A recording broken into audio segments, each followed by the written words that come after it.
away. There we go. So welcome, Bryan Caplan. Thanks very much for having me. Bryan Caplan, professor of economics at George Mason University. We want to do an introduction that's a bit unusual. We'll let you introduce yourself. And I would love you to tell us the top 3 insights from your work that you're most well known for, measured as you choose, number of citations or book sales. All right. I'm Bryan Caplan. I'm a professor of economics at George Mason University. I also am affiliated with the Salem Center for Policy, University of Texas, and also with the business school at the Political Economy Research Institute at Middle Tennessee State University. I'm the author of 4 books: The Myth of the Rational Voter, Selfish Reasons to Have More Kids, The Case Against Education, and Open Borders. I blog for Bet On It, which is part of the Salem Center for Policy. And my 3 insights, let's see. And you're massive Dungeons and Dragons nerd. Yes. You left that one out. Yes, my whole high school was Dungeons and Dragons. And now I do lots of other role-playing games, although sort of the one genre I don't really do is Dungeons and Dragons. I'm burnt out on that genre, but right now I'm writing a new Harry Potter RPG for my younger kids. I was just working on that last night. Wow. Yes, well, they like Harry Potter, so I said, all right, I'll do a Harry Potter thing for you. All right, set after the First Wizarding War, 1982. But anyway, in terms of my academic work, probably what I'm best known for, let's see. I mean, in a way, it's easier to do 4 than 3. So I'll just say, for each of my books, The Myth of the Rational Voter, that's known for the idea that people are much more rational in markets than in politics. Or another way of thinking about it is that the policies that prevail in democracy are driven by highly irrational views of the world and are predictably crummy. Selfish Reasons to Have More Kids, the big insight out of that is that parenting is much less important for how you turn out as an adult than you think, which means that helicopter parenting is a waste of time, which means that you might very well be having too few kids in light of the science of parenting. Then the case against education, best known idea there is that education is mostly signaling. So we are wasting an enormous amount of social resources subsidizing something that is in fact socially wasteful. And then Open Borders, that is best known as a very strong defense of letting anyone on earth take a job anywhere, in particular saying that if this were to happen, there would be enormous gains in not just the well-being of migrants, but in the well-being of people in receiving countries as well. Because what immigration restrictions barriers amount to is trade restrictions, which impoverish both sides. You also have a new book out, Labor, Econ Versus the World. Right. I read it, it's fantastic. What's the key insight there? Right. Well, Labor, Econ Versus the World is basically taking all of my best blog posts on labor that I wrote over the course of 17 years. So there's a lot of stuff going on there. Some of it is going into more details on education, on parenting, on immigration. The part that is less clear or less obvious from my other stuff is simply that the simple supply and demand model of labor, though not exactly true, is still immensely insightful. The idea that there's something ideological about saying that if you push wages up, this will cause unemployment is crazy. It's not ideology. It is absolute common sense. Everyone in their heart of hearts believes this. I don't care how left-wing you are, when you fill out a job application and you get to the line saying salary requirements, you don't put $1 million an hour because you do in fact believe that if you ask too much, you're less likely to get a job. Furthermore, many left-wing arguments, again, actually are built upon this allegedly right-wing idea that if you raise wages too much, people will go and shop elsewhere. The idea that it's bad for unions if there are non-union firms. It's the same idea, saying, well, gee, if there are opportunities to go and hire workers for less, it's going to be hard for unions to go and get business. The idea that businesses want to go and move their businesses to lower wage countries. Again, It's the same totally non-ideological common sense idea that pushing wages up has a negative side effect of causing unemployment. This is so much of what actually existing policy pretends isn't true. People get very angry when you point it out, and yet, come on, it's totally true and everybody knows it. Well, this goes to something that I think is a common thread in your work. You're trying to present arguments in a way that someone who is not ideological would kind of reach the same conclusion. Mm-hmm. Yeah, right? Of course. And that has a... Yeah, well, there's something called preaching to the choir. This is where you give an argument where you assume that people agree with you in the first place. What's the point of doing that? It's just a waste of everybody's time. It's silly. It's intellectually fruitless. You know, like the whole idea of an argument is you got to start with a premise that would be plausible to someone that doesn't agree with your conclusion. That's the whole intellectual point of an argument. You've got to sit there and put yourself in the shoes of someone that doesn't agree with you and say, well, what would make sense to them? And then from there, you can reason to something that is surprising. That's the other part of good argument. If you start with a obvious premise to something to an obvious conclusion, again, why didn't you just assert the conclusion and skip giving the premise? The whole point of an argument is to start with something that is obvious and end with something non-obvious. That's what I really strive to do in all of my work. Of course, you're never going to come up with a premise that is obvious to absolutely everyone. And one strange thing that many people with extreme views do is they try to think about, how can I make this convincing to people that are extremists of the diametrically opposite type? I'll say, look, that's just fruitless. You're never going to do that. Someone who's an extremist of the diametrically opposite type will, once they realize that your argument is leading to the wrong conclusion, just deny that the sky is blue in order to avoid having to agree with you.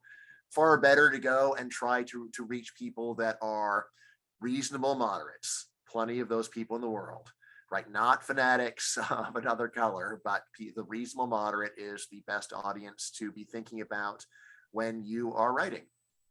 So, Nicholas, I know you have questions, but this one popped into my head, and I think, because I have this conversation a lot with people, and you said that raising people's salaries or hourly rate definitely has an impact on, the employment rate. And like Amazon, very reasonable, smart people I talk to say, same thing applies to Tesla and Elon Musk, that they're underpaying their workers because they can, and that they shouldn't be so greedy and just raise the Amazon employees' salaries, because look how rich Jeff Bezos is, look at how much money Amazon is making, so clearly they have the money, so they should just do it. And so you said everyone knows that this doesn't work this way, but clearly a lot of people do. So like, what do you say to that? Well, there are two distinct propositions. One is clearly true. Jeff Bezos could afford to pay more. Right. Does not mean that if you push wages up with a minimum wage that he will continue to employ the same number of people. That's a totally separate proposition. Look, you can go to any rich person and say, look, you could afford to buy the most expensive wine on the menu. You could totally afford it. Why are you being so stingy? Doesn't mean they're going to. Right? Just because you're rich doesn't mean you aren't looking at prices and saying, well, I may be rich, but I don't feel like spending that much money. I mean, this is one of the main things that you are likely to notice, that almost everyone's likely to notice as you get older and your income goes up. You realize, gee, I could totally afford these things. But you know what? I still don't feel like it. I still don't want to go and pay this much money. Right. Everybody knows some old rich miser, right? So, I think about my dad. My dad, he'll worth millions of dollars. He literally wears rags. He really does. You see him in a shirt with a hole ripped down the entire side of the shirt. Oh, you want to come outside? Sarah, let me mute Sarah. Yeah, my dad could afford to buy himself 1,000 new T-shirts. Doesn't mean he's going to. It's like, oh, like, why should I? Like it's my money. I don't want to waste my money. And the same thing is going on in business. When you see there's a business that is loaded, sometimes they really are, does not mean that they will respond to regulation by doing whatever the sponsor of the regulation wants. They may still say, yeah, well, I have a lot of money, but I don't waste my money. Do you think does that mean that Jeff Bezos is by definition greedy? And do you think there is like a line at which, right, like we all make decisions, as you said, and your dad and we all don't buy everything that we could. You could argue that is because we could do other things with our money. If I don't buy this extra thing, I could maybe save some extra money and allow my kids to have some better education. Jeff Bezos has so much money that clearly, you know, whatever, he could pay $1 billion more. And it's not like he wouldn't be able to buy something else that he couldn't buy. Well, it would limit his ability to give charity, most obviously, at least when he dies. As to, I don't know what his plan is. Of course, we know a bunch of billionaires have extravagant giving plans to give away almost everything that they have, at least in percentage terms. You know, is Jeff Bezos by definition greedy? By definition, is too strong. I'd say, look, it'd be pretty amazing if he became one of the richest people in the world without wanting to have a lot of money. Like, duh. You know, I mean, the same way it'd be amazing if a tennis star didn't really want to be a tennis star. It's like, look, there's all these other people that are desperate to achieve this thing. The odds are that the people that actually succeed have everything going for them: talent, drive, lust for success. All of these things are likely to be found in someone that succeeds and gets to the top. Now, it may very well be that he's greedy in the sense that he really badly wanted to become fabulously rich. Does not mean that he's greedy in the sense that he's hoarding it and is just sitting there being a miser. For all I know, he's giving piles to charity. I just don't know what his personal portfolio is like.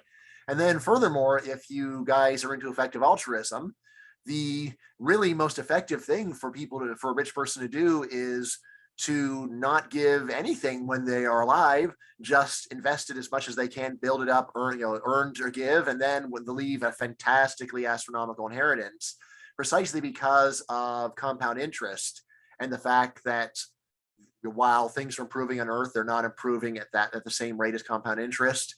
The most effective thing you can do is probably just to squirrel it all away in high yield assets, and then when you die, then you make it rain and just give an enormous. I always feel like that's a little too charitable towards human nature, but that argument. Well, I mean, think about this. In a way, it's actually one saying that the easiest way to get someone to give away all their money is to give it away after they're dead.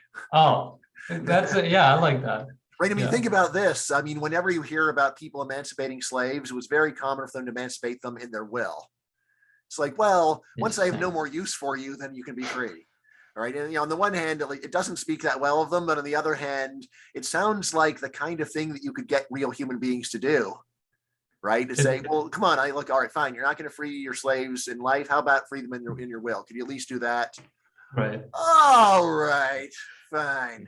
It's like not science, not only science advances one generation at a time, but morality too. Go ahead, Nicholas. Yeah, something like that. Sure. Yeah.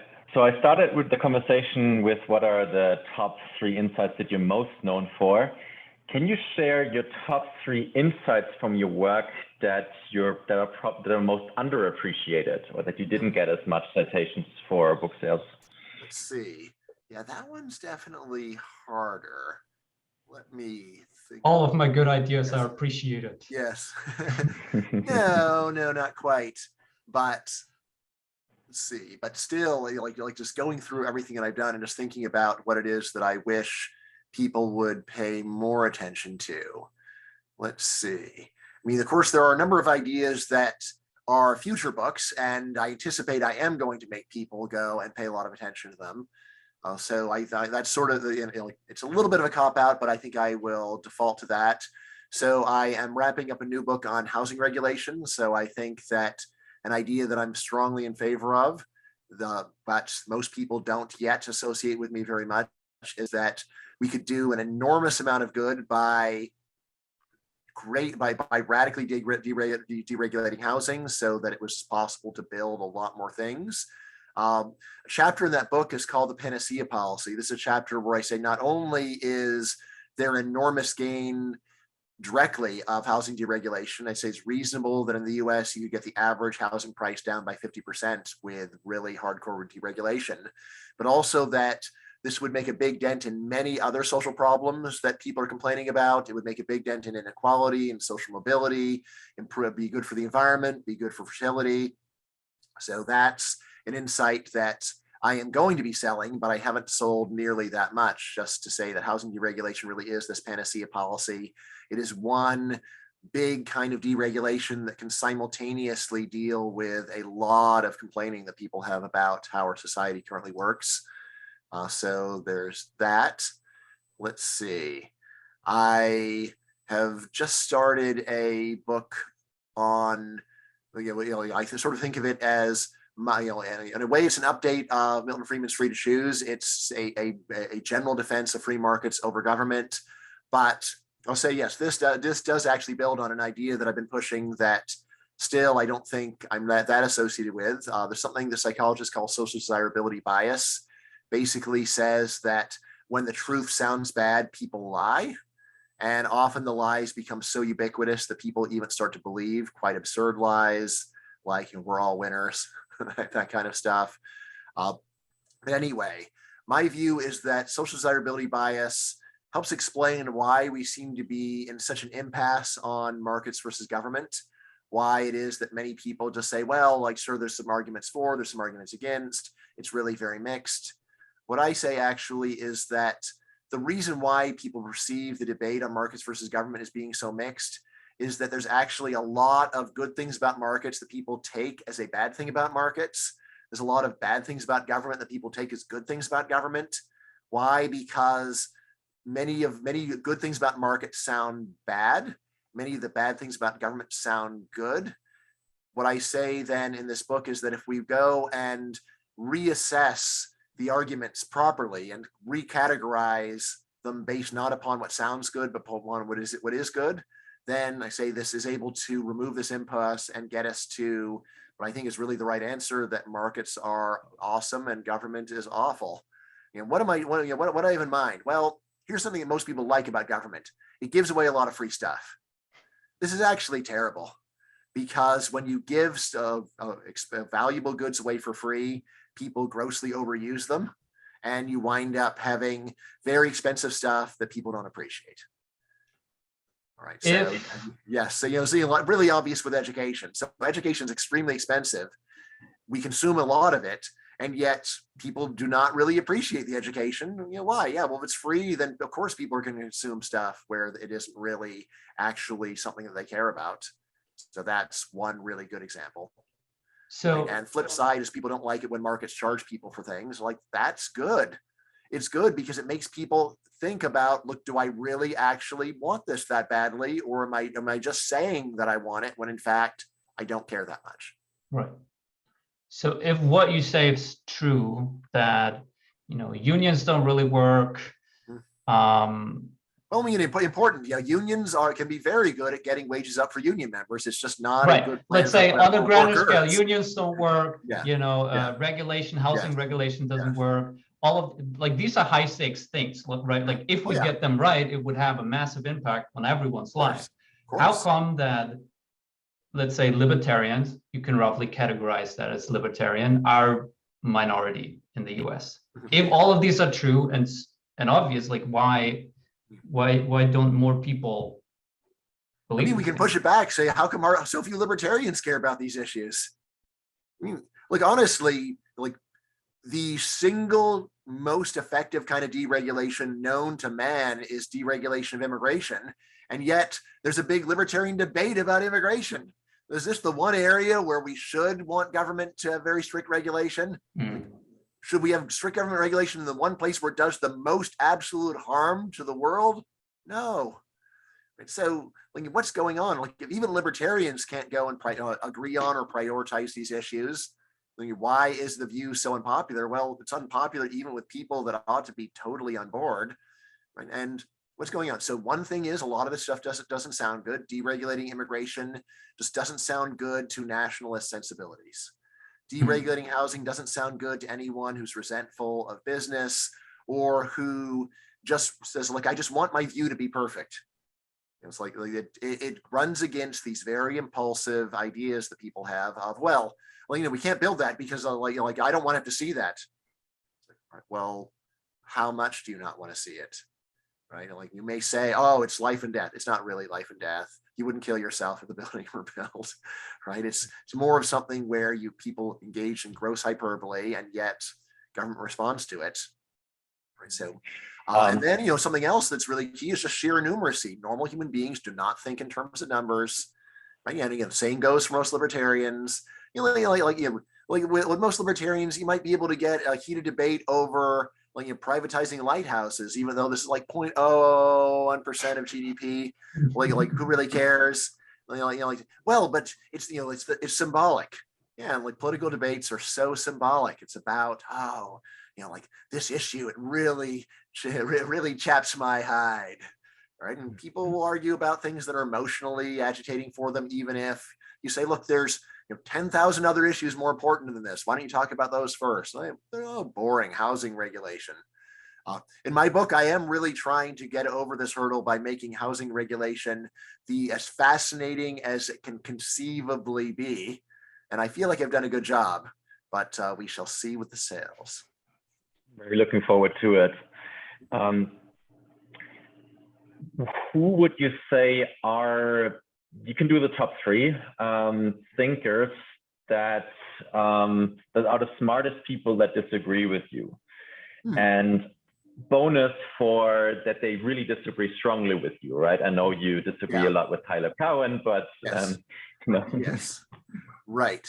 I mean, Tyler's intellect is phenomenal. I don't think his objections to me are good. Right? So I think that so Tyler has a love of what he calls being mischievous, and I think that when he argues against me, usually he just gives into the mischief, and he doesn't try nearly as hard as he really could to refute me. In terms of who are the really good critics, let's see. If I can go down in the history of philosophy, there's a little known utilitarian named James Fitzjames Stevens. He's great. Right, he is generally classified as a conservative as a conservative utilitarian, rather. And I think that you just read him, you say, "Wow, this guy is really smart. This guy's really good." Right. So much of what he says is is just a critique of John Stuart Mill, but many things he's arguing against are the more libertarian parts of Mill's thought. Mill's is actually a very mixed thinker, and when you read James Fitzjames Stevens, you realize, well, this guy just has so much common sense. So yeah, him I really just have a lot of appreciation for. Let's see, some others. Anyone who's more on the left? Yes, someone who's more on the left. That's a good question.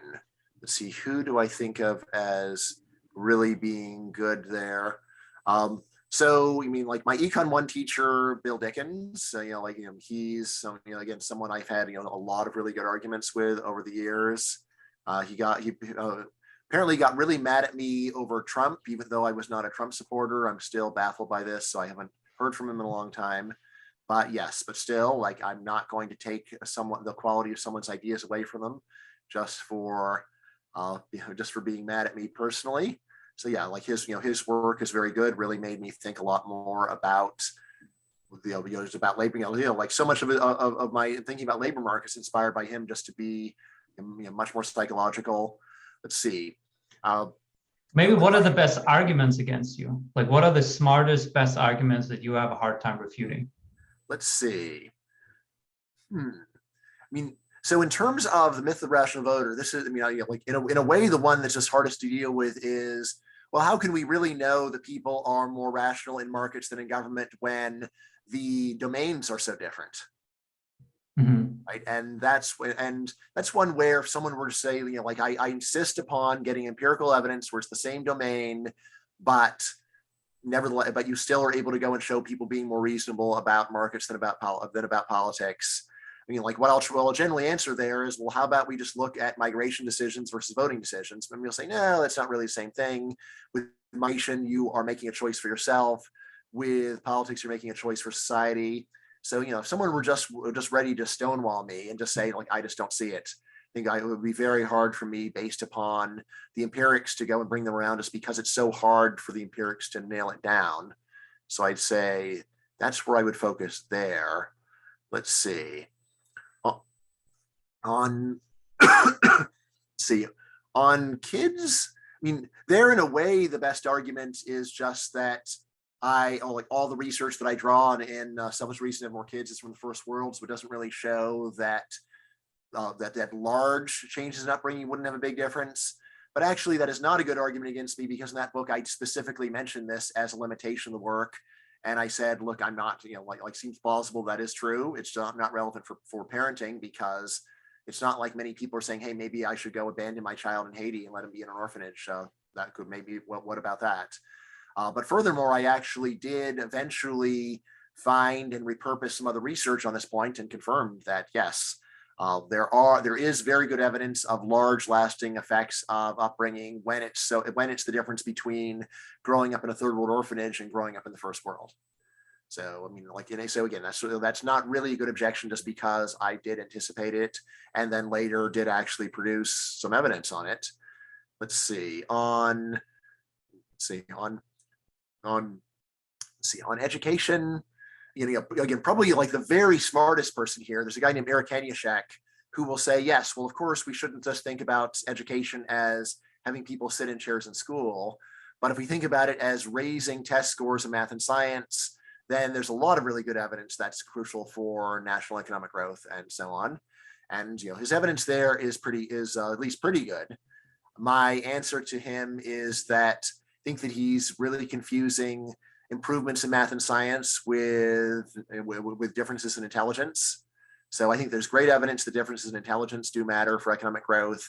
The idea that if you would just go and teach people more math and science, this would have these phenomenal effects, I think that's actually quite fanciful. But still, he is a very smart guy, and he has made this argument against me. Let's see, for immigration, I think, really the best one comes down to you're talking about a really radical change, and yet all your evidence is within the observed range. So how can we be so confident that this would actually be good outside, well outside the observed range? If I say, well, like we've had open borders a century ago, that's also a century ago. Still, temporarily, it's far outside the observed range. So I'd say that is, again, a pretty good point. Let's see. I just had this conversation with Rob Wiblin where we were arguing about the deepest questions of philosophy, and he was totally unconvinced, and I was trying to convince him. So I mean, here, if someone were to say, just like, how could you really know that we? So like, I'm a big believer in free will, like real hardcore free will, me in the sense that the physics textbook is just wrong or incomplete. And like, how can you really hold your introspection up above that of the totality of hard science? And this is one where I will say, look, science is based on observation.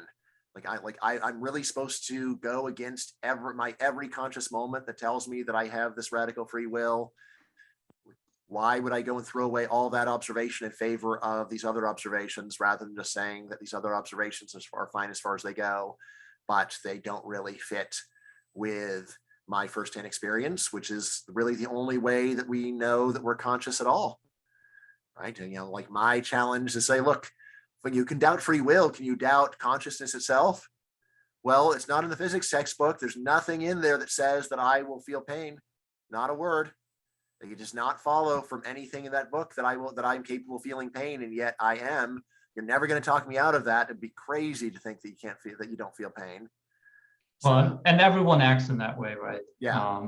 Yes. I don't, to be respectful really, of the time. if you're going to be hardcore about it, you can say, well, all I know is my own thoughts. For all I know, everyone else is a robot or a zombie. But you're never going to talk me out of I feel pain. Other people. Yeah. Just a quick second for time. Bryan, you have a hard stop in 2 minutes? I'm having so much fun. I'm happy to go on. All right. Should we, does anyone, you guys, Thomas, Lozzie, Sarah, you guys have any questions? You want to jump in? I know you some of you caught only part of it, but if you have any question, feel free to pop in. I have lots of questions, but anyone feel free to raise your hand and jump in. Bryan, you wrote about reflections on your trip to Eastern Europe. I'd be curious to hear more about that and how your arguments when it comes to open borders evolved as a result or applied to Europe as the situation is right now. Great. I mean, first of all, incredibly exciting time to go to Eastern Europe, especially to be in Poland. It's thrilling, actually. That was my honest reaction. Like, I was expecting to feel super sad seeing refugees, but like actually the welcome of all over Eastern Europe is so warm, so heartfelt, so over the top. Like the refugees themselves don't seem sad. So you know, like in the like I actually felt better. Like when I saw it, I said, "Wow!" Like you know, to see people like going through these desperate times and yet see the reaction and see like they're not sad, right? You know, like they don't look desperate. Oh, absolutely. Yeah. So that's I mean, again, that's something that it was hard to believe, honestly, until you see it with your own eyes.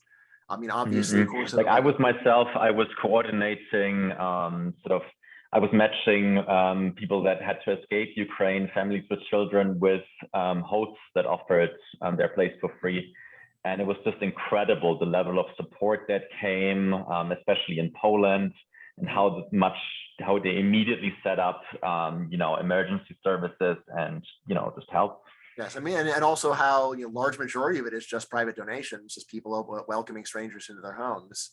I mean, the main intellectual thing that I learned is it's so standard for people that are post-immigration to use the language of can't, impossible, beyond our capabilities, say, oh, well, we just couldn't do it.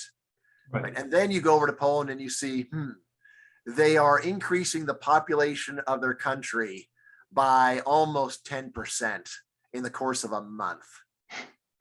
Poland is not the richest country in the world. What's different between them and almost every other refugee receiving country in the last few years? They're motivated. They really want to do it. And guess what? If you're motivated and you want to do it, it happens, which is a classic example of not, can't, don't want to.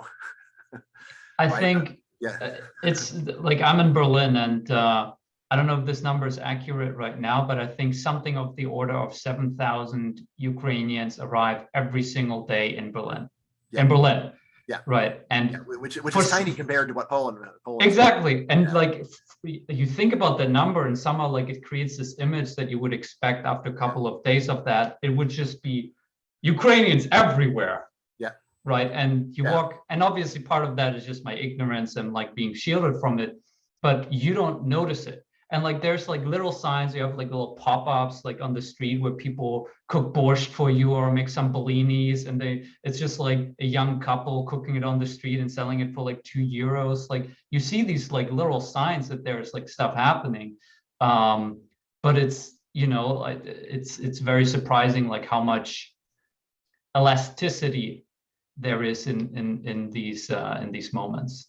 Yeah, I was actually teaching in Münster, Germany in 2016. This is at a time when there were so many people saying like Germany's taken all the refugees it can, we're bursting. There was a big refugee center in town. I never even saw the refugees. Exactly. What are you talking about? Yeah. Really like I always thought this, but like Poland did stretch my view about how many migrants can a country take in with no apparent harm in an incredibly short amount of time. I mean, I've often been saying, well, yeah, if you took in 50% of your country in a year, that would be disastrous. Like, maybe not even that, actually. Maybe not even that. I guess one big problem is in many European countries, like Germany, is labor markets, right? Because, there's a lot of licensing, medical doctors from Iran, have to work in the laundry and things like that, right? So the labor markets aren't often built to absorb a large number of people, right? Or is, Well, so Germany is much better than many, definitely better than France and Italy in terms of labor market regulation. You still have plenty, but still, I mean, you guys might be too young to remember. It used to be that Germany, Italy, and France were all at about the same crazy high level of unemployment. And then Germany really did some serious deregulation, and they got the rates down to the levels that they're at now, which are pretty good. So yeah, I mean, it's tragic when a skilled doctor has to work in a laundry, but still, of course, most people that are coming in are not skilled doctors. As long as there's laundries where they can work and that's legal, then at least there's something going on. Unlike France and Italy, where it would be terrible. So I guess general lesson of this, like we use this language of can't to be polite. Like I can't come to your party. You can. I would love to. Yes. So love to, but strangely, it's impossible. I could be why? Because I'm on the moon and my rocket broke. Right. All right. But the reality is normally this language of cant is just a polite way to say, I don't want to, you're not a high priority for me. And what you see with the Ukrainian refugee crisis is that all of the previous excuse making about, oh, we're just at the breaking point, we can't do this anymore, there are limits. Like, it's not that there's a limit. Like, you're nowhere near the limit. Yeah. Rather, you don't feel like it, you don't want to, and if you're honest, you would sound terrible. I guess I never guessed that it's possible for that the European Union would say to Ukrainians, hey, you're free to move around and work anywhere you want to, right? Yeah. And that's there was this, you did have this prior rule saying that they got 90 days of visa-free travel, which was sort of an effort to reach out to Ukraine after their horrible treatment in 2014. But still, yeah, like I would have expected that the EU would have clamped down and said, no, like you can't do it now. Like now that you're really desperate is when you aren't allowed to. That would be normal. So like in a way, also just like wow, like in the when things are when the when the stars align, you can really get countries do this. I do wonder if Russia had invaded Canada, would the US have let in Canadians to the same extent? I just look maybe, but like I just have trouble believing it. Like it's like America, like I mean, I just feel like Americans would say, no, like fine, like nuclear war, but we are not going to let in 10 million Canadians. I mean, just like in American terms, what Poland has done would be practically like the US letting in 30 million refugees in a month. Crazy. I mean, which kind of makes me think, I mean, Europe was kind of having open borders in their boundaries, right? But they were very much a fortress to people from outside of these borders, right? Well, so also important to remember the process of open borders in the EU. The usual rule was we open up the border once GDP per capita is within about a 2-to-1 range.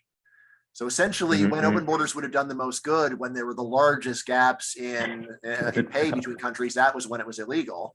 And then finally, once they said, all right, well, not that many people want to come when there's only a moderate difference in earnings and when they have to learn another language.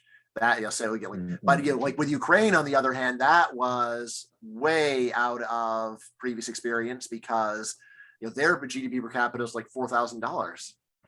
So crazy low compared. So so there was some dispute when I was in Eastern Europe about whether Ukraine or Moldova is the poorest country in Europe. But yeah, it is apparently it is in fact Ukraine. Let me ask you this question because I have this debate often with my parents actually, and it comes back to the open borders question. There were a lot of Turkish immigrants to Germany. After the Second World War, and then we had the wave of Syrian refugees, for example. And my parents are relatively open-minded, I would argue. But for example, one thing my mom often rages against, not rages, but complains about is when there's a Turkish family living in Germany, has been living here for 30 years, and they don't speak German. And they don't seem to even care or want to learn the German language, or want to integrate into the country, right? They're living with their community in their own little community. Generally, I take the opposite. I'm like, what is that? That's not your problem. Like, if this is their decision, maybe we need to, better incentivize them. Why do they not want to learn German? Maybe they're not that, whatever it is. But I can also kind of see where that's coming from. If it doesn't happen at a certain scale, you could at least argue, I don't know if this is what actually happens, that there starts being some civil unhappiness with each other because people are just so different. They don't speak the same language. They go to different churches. They don't have the same holidays. And there doesn't seem to be a will to learn each other's culture. What's your opinion on that? And when you have a big welfare state, then this really can be a serious problem. Right, especially if this is a sign that you're not even working, right? Which I think that often is. What I will say is normally the real story is not the whole family doesn't speak the language of the country they're in, but rather that the older people don't and the young people do. That's definitely the way that works in the United States. I'd be very surprised if it didn't work that way in every country in Europe as well. I actually remember that when there were the Charlie Hebdo killings, one of the allegedly chilling details of the killings was that the terrorists spoke perfect French. And then it was like, oh my God, these are people that have in one way assimilated to our culture, but another way totally haven't. But I mean, of course, the terrorism is such a rare thing. It doesn't make sense to base policy on something like that. In terms of language acquisition, the normal pattern is that first generation adults never become fluent because it's so hard, and their kids do. You can go and make language acquisition quite a bit worse if you have a welfare state that lets people stay on welfare for their entire lives. Right. So I don't actually remember. So in Germany, like, are there any time limits at all upon for being on welfare, or can you just stay on forever? I'm not sure. I think forever. The United States, I think forever. And there's also like they do that even in very rigorous welfare states, like in Denmark. So the longer you get it, the more you need to do like very annoying job trainings. Right. So, even if you're a very educated worker, you have to go to this local place where you need to learn how to write a resume or things like that, or they just make it very much annoying for you to continue receiving welfare. Yes, but it can be annoying, but still a lot less than a full-time job, right? Yeah. But during COVID, you can do it all. You could do it all online. Right. But anyway, so like especially systems that let you stay on government support forever. Obviously bad for language acquisition and assimilation. I mean, honestly, the main place in life where people encounter people outside of their subculture is the job. Because the whole idea of a labor market is to bring people of different kinds, different skills together to work as a team. And if you incentivize someone so they don't need to work, then this very important way of acculturating people really, it is quite worse. Again, like I'm always amazed, especially when right-wing people will go and blame immigration rather than the welfare state. And there's this idea of like the welfare state is just unstoppable. There's nothing we can do about it. Whereas immigration, we can stop. Like you couldn't go and put all of your energy into limiting welfare for foreigners. Like that's just totally impossible. Almost every country does that. So once it's being done, you can turn the dial up. As I would say that I think that it's unfortunate if people who live in a country are so culturally isolated. Like honestly, so in the U.S. we have the Amish. They speak, English. And I think by now really is their first language. But a kid grows up Amish and he's really cut off from American society, and I think unfortunately so. It's one where I will say, well, minimum it ought to be that it should be easy for them to go and leave their society and try something else. I mean, comparing Europe and the United States, do you think Europe now is more likely to be the innovator when it comes to open borders? Yeah, good question. US doesn't have that many borders. Yeah, what we can say is it is the innovator. I think the argument is very appealing also to more left-wing people. Like I know a lot of people here in Germany who are very much like pro-asylum. And even though, when it comes to labor market reforms, a bit less, but they're still like, they would buy that. Well, what's really impressive is all the European countries that immediately said Ukrainians can work. That's the real amazing thing. Traditionally, we'll let you in as refugees. You can be in a refugee camp. We'll put you on government support, but you can't work. That's terrible. And it's like, why is that the terrible thing? Why isn't that exactly what you're encouraging people to do? For Ukrainians, it seems like almost everywhere in Europe is immediately saying you're allowed to work, and realizing this is a good thing.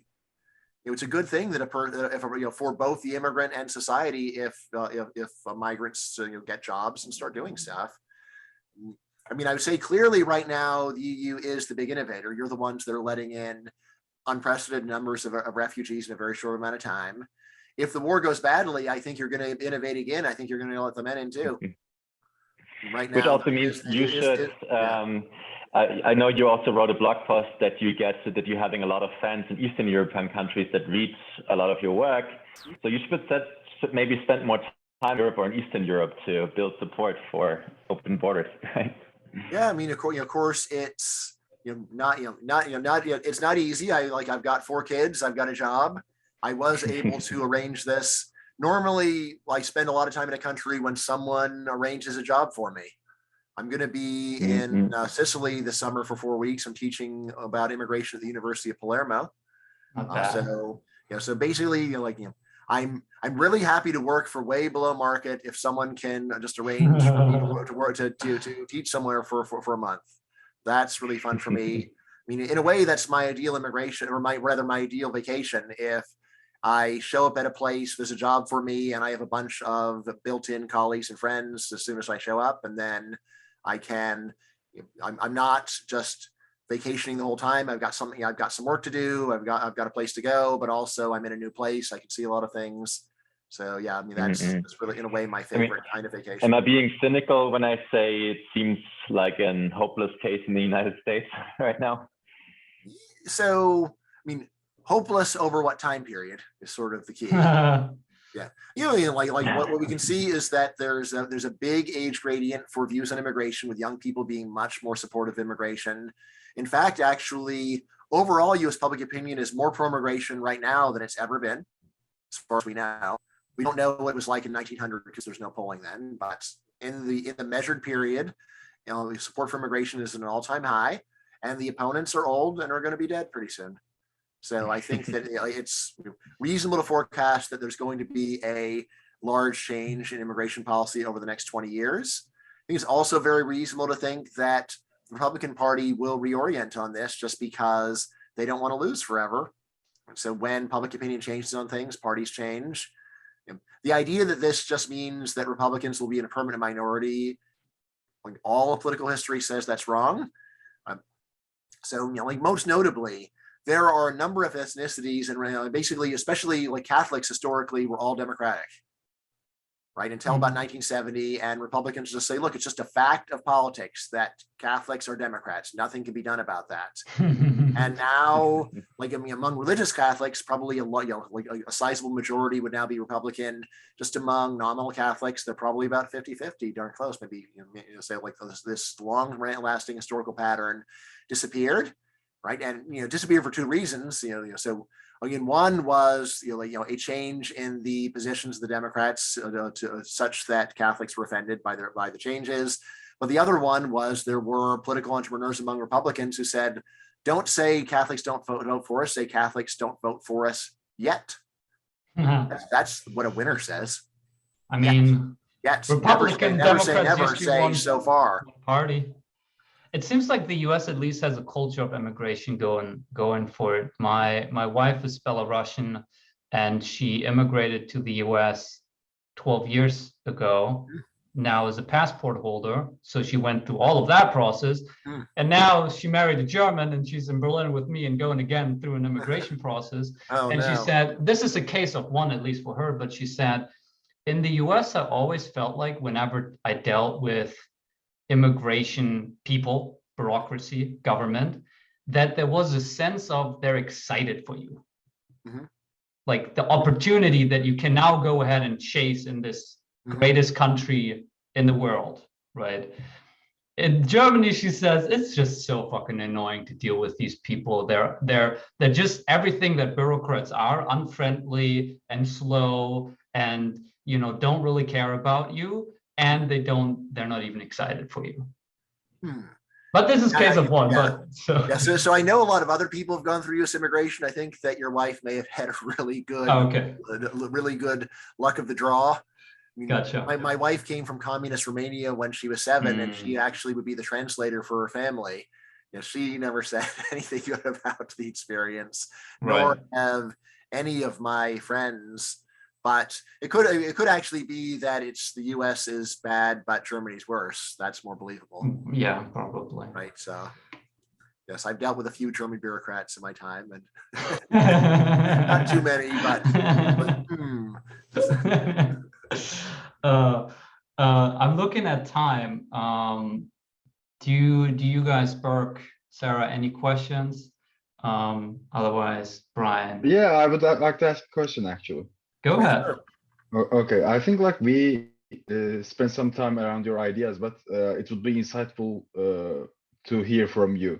Which idea do you think would contribute the world the most if you can instantly persuade many people, many contributors, institutions, individuals instantly? Open borders is the obvious answer. It's one very specific kind of deregulation. As I argue in my book, people could support it for a wide variety of reasons, so it's easier to see that happening. If the estimates of the gains are even remotely right, then we're talking about doubling the production of humanity with all of the many other good things for health, for safety, for just quality of life that would go along with that. I mean, in terms of more fundamental ideas, so the ideas of the myth of the rational voter. This is one we could say, well, yes, but if you get everybody to be rational about politics, then all the good things would happen. So in a way, it's so fanciful, but if you're willing to buy that, say, look, if we could just go and change this one thing about people, just make people calm down and be reasonable about politics, then all the good ideas would stand a chance. Yeah, where's the fun in that? That's very tempting.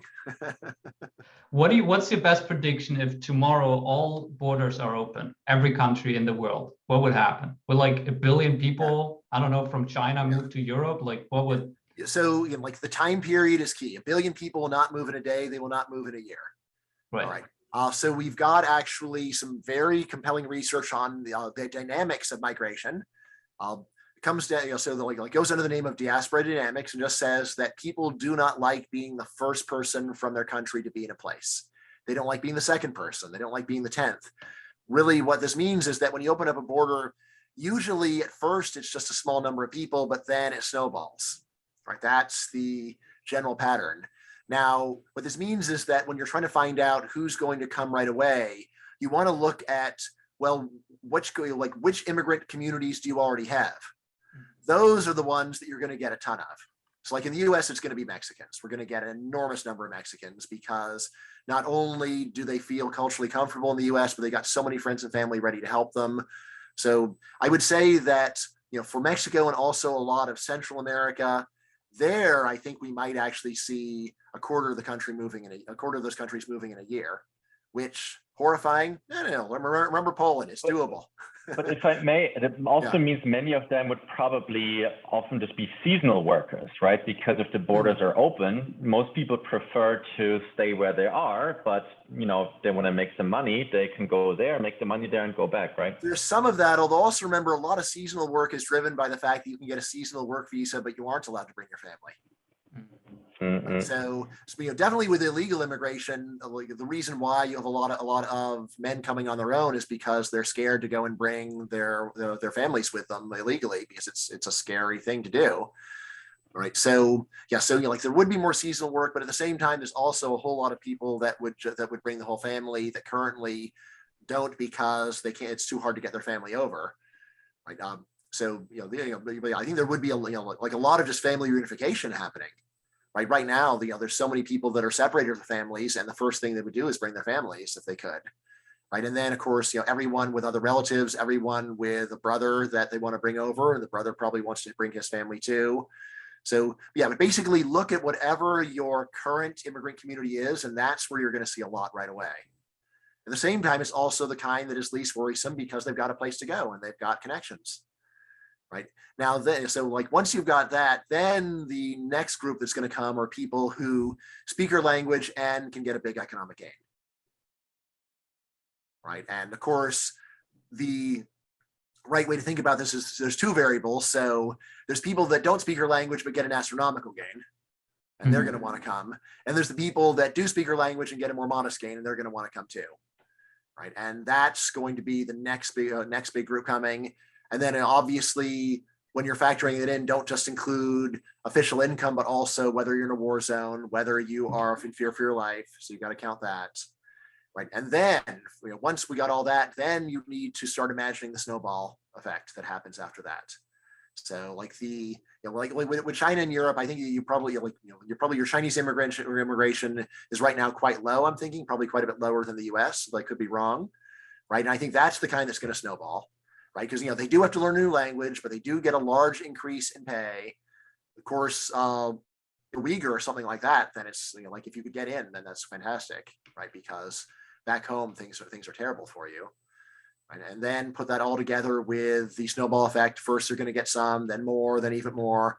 right? Over the course of a century, I think it is very reasonable to think that that China would lose half its population. As to whether the communist government would reestablish emigration restrictions to say that you aren't allowed to leave, interesting question, honestly. Maybe. What do you think if this would happen and all countries in the world have open borders, what would that do to clustering of people? Like, would we have more massive metropolis? Berlin would blow up into a 30 million city, or would people actually be more spread out? Because would it cluster even more? So what I think is the best forecast is an across the board multiplication of population everywhere, right? And then with a mild tendency towards a special extra growth for urban areas, because especially for smaller nationalities, the best way to go and be around some other people your nationality is to be in a population center. Right. Although again, like it doesn't need to be that big. Like for example, in the United States, Cleveland is the center of Romanians. I don't know if you guys have even heard of Cleveland. Heard of it.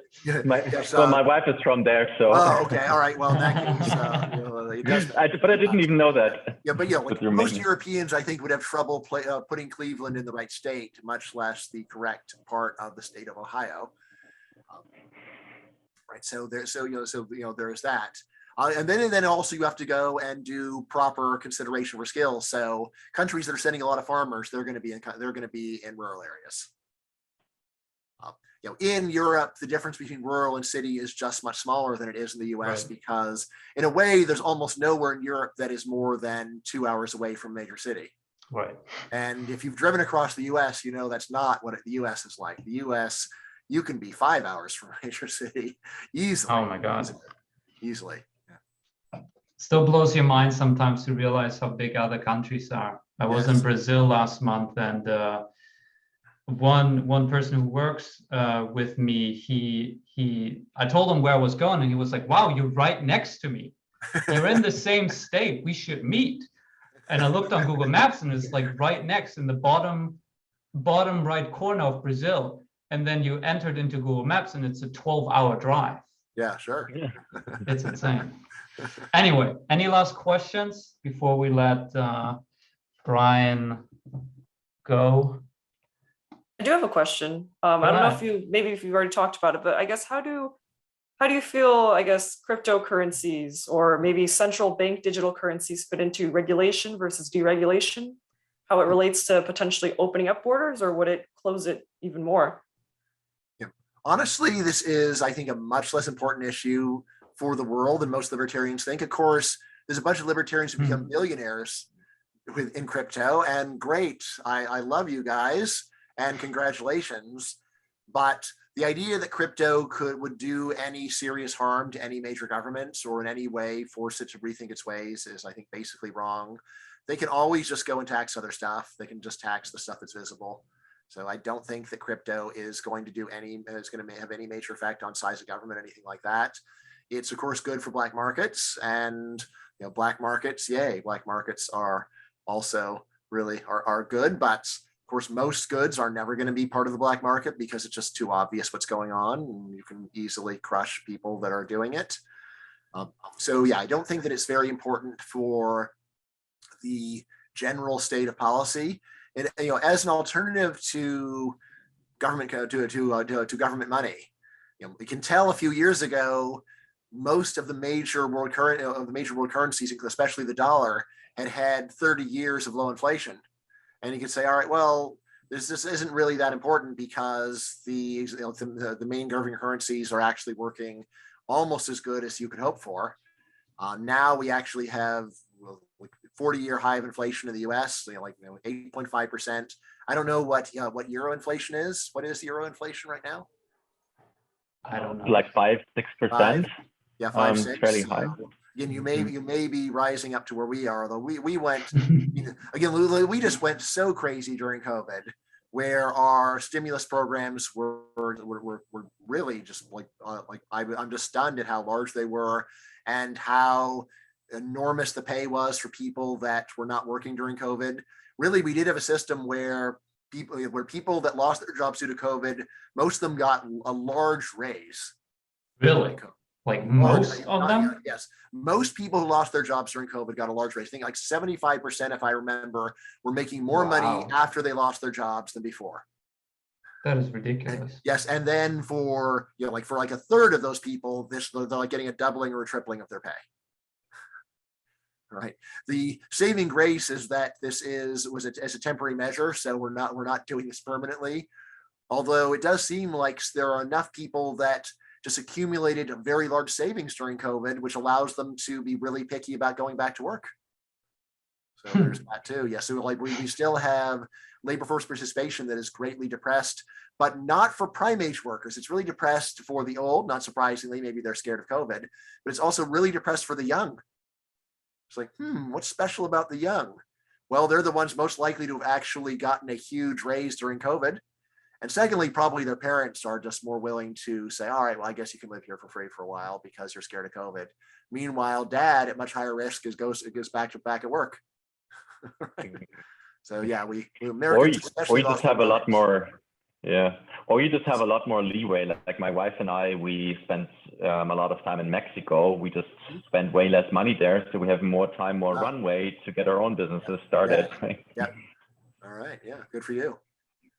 All right. Okay. Should we wrap up, or you have any? Sounds good. Nicholas? All right. Yes. No, this was great. All right. Yeah, this is fantastic. Thanks for being our first guest. All right, my pleasure. Please let me know when it posts. Sure. There's at least one other podcast where I was the first guest, and now the podcaster is one of the 42 people followed by Jeff Bezos, who came up. So that's our projector. Yeah. So I don't know. It might not be Bezos, but some famous billionaire is going to be following you within the next 2 years. That's guaranteed. Love it. That was always my goal. All right. Thank you for joining us, Bryan. Thank you for your time. Hey guys. Bye-bye. Bye-bye. Bye. If you other guys want to stay on, we can still chat about stay it. on. What do you guys think? Fun, right? Any thoughts? I enjoyed it. This was fun. Also, it's a good sign that he literally went overtime half an hour. He said he had time for half an hour and he stayed for an hour. That's a good sign. They also liked that it was very spontaneous. Like people kept asking questions here and there. We went a bit in this direction and that direction. Yeah. I would have feared like, oh, we're not really getting to a point or it's unstructured, but I kind of really enjoyed that actually. For sure. No, I agree. Anyone, any thoughts? Saurabh, I see you in here. Who else is? Oh, Nathan is also in here.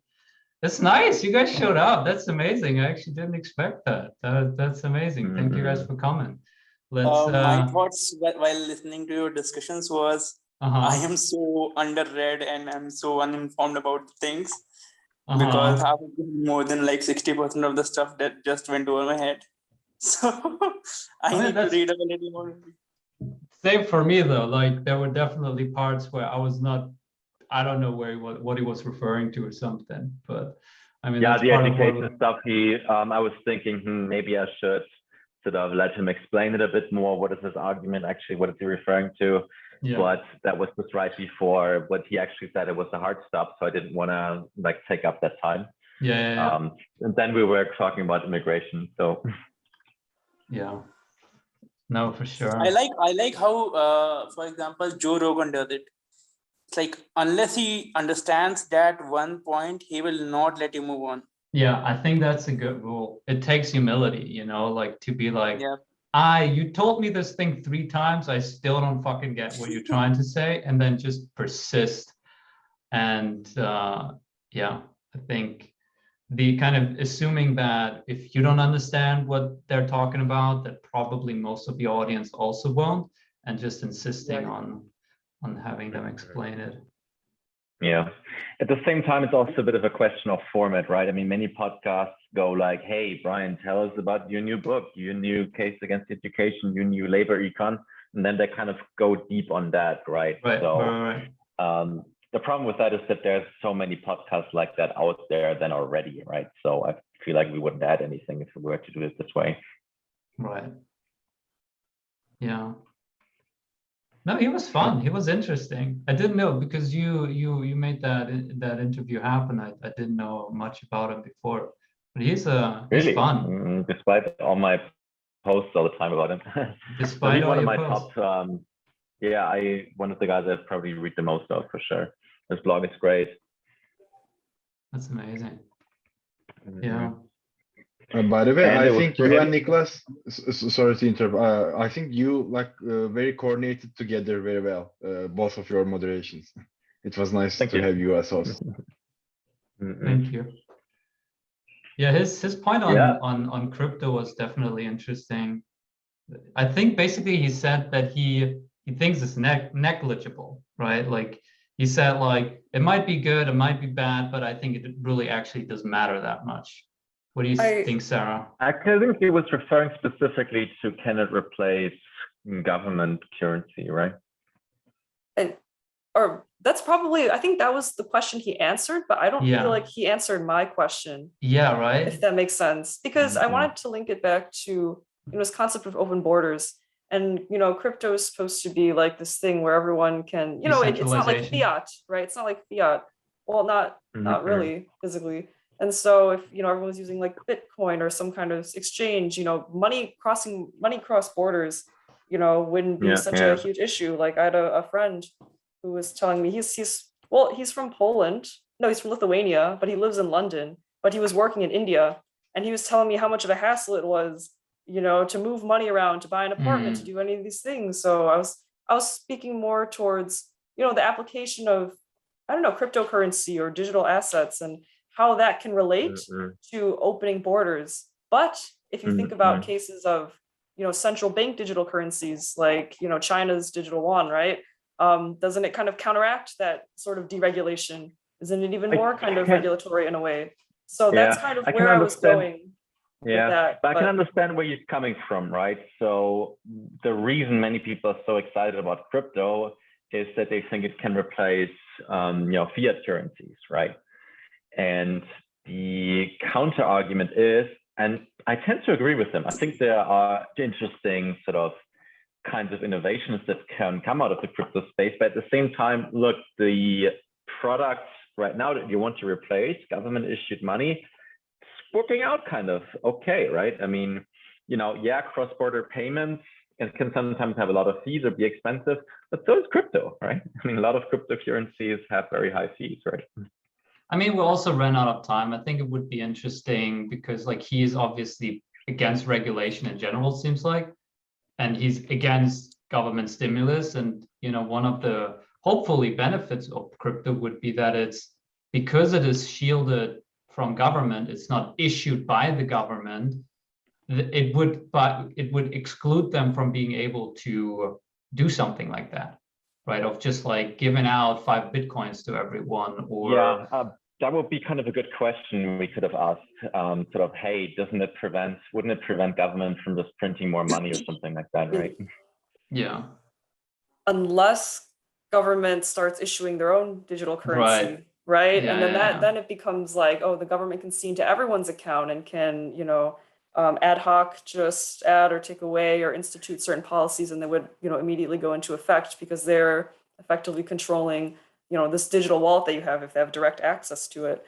So I guess it just kind of depends on how crypto is being used. If it's held by, it's supposed to be decentralized, right? But if a centralized, organization is issuing it, then it kind of defeats the purpose of it, in a way. But there has to be some kind of central entity.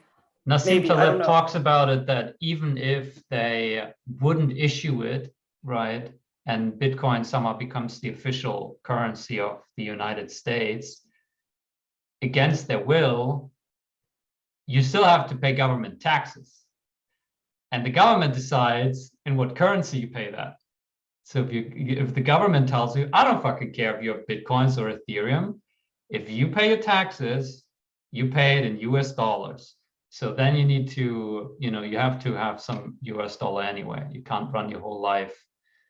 And taxes is a big deal, right? Like that's a big part of spending. I mean, it's probably a biggest spending that you do. But yeah. Would be interesting to cycle it back, bring it back to Balaji's network state too. I think there would have been so many more things to talk about with him. Yeah. Yeah. Isn't also Well, that's the fun of it, right? Yeah. Isn't also one of the benefits of crypto that it will prevent from what happened to Russia, like when they start declining cards and removing accounts, and sort of cut off Russia completely from the like financial markets. Isn't it something that if you're, let's say, you're a Russian citizen, just hypothetical, Yeah, that will help you to sort of not be affected as much, because you still have some cash. It might be hard to withdraw, but you still have at least some liquidity and some assets, even if everything else breaks. Maybe. I mean, they can do that already, right? Like you don't need to wait for anything. Like they could have already had some Ethereum or Bitcoin sitting in some wallet somewhere and then pay with that, right? I wonder how popular cryptocurrency is in Russia, if Russia has any regulations on it, if it's highly discouraged. Who knows? For me, that's just interesting to see sort of like this vulnerability that, you have like few credit card providers, and then, they can be turned off. And now like you can't get your money, you can't spend it, you cannot do basically anything apart from having cash, which might be hard to get, since we are all basically living digitally when it comes to money. So it was just interesting to see how that turned out, and that it's possible to do. And that might be also some like a selling point for crypto at some point, to be protected from all of this, at least to some extent. It's definitely interesting. So it's like, like during maybe the Great Depression, right? People, kept money at home instead of in the banks, and they put it under their beds or things like that. And then with crypto too, right? You can put it in like Coinbase, or you have cold storage wallets, which is essentially, I guess, the equivalent of putting, stuffing your USD or your euros in your mattress, except in like a digital device, right? So it's essentially, I don't know, it's, ironically, right? It kind of ends up being conceptually the same thing, right? I think Nassim Taleb talks about that also a little bit, which in his argument is like, you might be able to evade, the whole Russia seizing of assets type of thing if you have crypto, your wealth in cryptocurrency. But the point where it becomes useful is when you buy things with it, and those can always be seized, right? You could have like, 100 Bitcoin sitting in your little USB stick and they can't seize that. But the moment for you to do anything with it, whether it's buy a car or buy a boat or buy a house or buy a piece of land, all of those things are still real world things, and they can seize those. So like if the US government is after you, you can have some cute little tricks, but I mean, when you are a target for someone to take wealth from, you don't have your wealth in things. No, but eventually you need to do something with it. Otherwise, it just sits in your USB thing. Yeah, but that's a good thing. When you're a target, you have your wealth in that. Right, and then you can wait, 10 years and hope that they stop pursuing you, and then after 10 years you can actually buy the thing that you want to do with the money without them seizing that go thing. somewhere else where you can buy things. Like I don't think there's a case of someone being such an I mean, that's the case with Russians right now. It's really hard for Russians to use their credit cards in many countries, because a lot of countries all decided at the same time, like, hey, we won't allow this. And so they could do the same thing where it's like, oh, you're a Russian and you just bought a car in Germany, we'll seize that car, sorry. I mean, I'm just saying it doesn't completely like isolate you from the real world. Like the real world is still physical assets. Yeah. All right. Different question though. Do you think that format of like very spontaneous, going to different topics, also lots of people involved, I think for us it's definitely a lot of fun, but is it also as interesting for people to listen to? We'll see. I don't know. I mean, it's definitely new. At least it's something different, I feel like the whole like one person talking to one other person, and then that's a podcast. That's definitely already out there. So I wanted to ask you guys, like, do you guys think we should, when I'm uploading this, should we just do the interview part and then cut out our conversation, or keep our conversation in? I personally think we should keep this conversation in. People can end the podcast if they're not interested, but I think it adds a little kind of, I don't know, I like it actually. We can experiment. Yeah, kind of as in, hey, give us feedback, what do you want to see for the next guest, the next conversations, whatever, right? Yeah. And I mean, we could maybe frame this as like our goal is maybe not necessarily to become the next Joe Rogan podcast, but to create, these conversations, right? That's the goal of like not just listening to someone passively. There's already lots of those out there. They can listen to 20 Bryan Caplan podcasts right now, but to actually engage with those ideas, right? To then be able to ask questions and disagree, but he said that, and I don't think that makes sense, right? And to create that type of culture that maybe then more people can join because they want to join this kind of. Yeah, I was actually wondering if you want to do this kind of in a, YouTube live kind of thing, right? Where you can have lots of people join that they can ask questions in the audience chat or something like that, right? Right. Yeah, I think there's tools, similar to the Discord room, right? Where you can have like people on stage. So who's talking, but then anyone can raise their hand if they have a question, so that it's a little bit moderated, right? Because if this grows and we have like 30 people in here, it might become difficult at some point if like 4 people all want to ask a question at the same time and they all unmute themselves at the same time. And so it could be a little bit more moderated. I think Riverside, which is what we use for customer recording, is similar. You can have like a guest, and then you can have audience members, and they are watch only type of thing, and then they can raise their hand and you can bring them in, and then their videos in there too. They can ask a question. I don't know. It's actually you can also do it in Discord. I follow a podcaster who does like a live podcast in Discord, and he does it in the way you told it. Does he use the stage thing that we have? Yeah. But that's audio only, right? That's not video. Oh, that's the only downside. I think so. That's the only downside. That one doesn't allow video. Otherwise, I think that would be perfect. In any case, so what do we want for the next conversation? What do we want to keep the same? What do we want to change or have different? Good question. I think the format of having one moderator works really good. The one who has sort of like most one questions. Instead of 2? Yeah. And then, like everybody can sort of chime in if they raise their hand, but there's like one person that's the main sort of doing the interview, and then anybody, can raise their hand. I think that will allow it to be more like less chaotic if there are more people. Maybe can you have like two interviewers as well? However it works, it's fine. But I think there needs to be a certain number. One moderator and one person who's collecting questions or something, right? Because otherwise the mod is a bit too much for the moderator. Right. And then the moderator can go, hey, Finn, what are the questions from the audience? Yeah.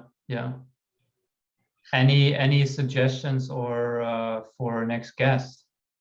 Who should we talk to? Anyone? We also need to figure out how to get them on, right? I mean, as he said, so with the other guy, with Rakesh Patel, he was the first one, and then he could say, hey, add Bryan Caplan on. So so the next one is Jeff Bezos, or? Yeah, in any case, so I have a couple more that I would love to talk to. Michael Humer, David Friedman, Eric Brimman, the CEO of Prospera. Oh yeah. But I'd also like to have people that give a very different perspective, right? So these are all people roughly in a similar thinking space. So they influence each other a lot. So I would like to have people who have very different points of view. Yeah, let's see. I think let's keep it casual for now. Like I don't think we need to start having like a weekly schedule or something. So if you think of a person, feel free to reach out. If you guys have a person in mind, ideally if you already have a contact with them or something, you can suggest them, and then either you reach out and ask them, hey, we have this book club, would you be interested in talking to us? And then we can just take it from there and see what I'm super interested in talking with the CEO of Prospera. And I think a couple of the members in the book club now have a bunch of contacts. on what this project is. So that one could definitely be interesting. Yeah. Great. And you're going to post it on YouTube or release it as a podcast? Both? Both, I would say, and I'll just create a separate YouTube account.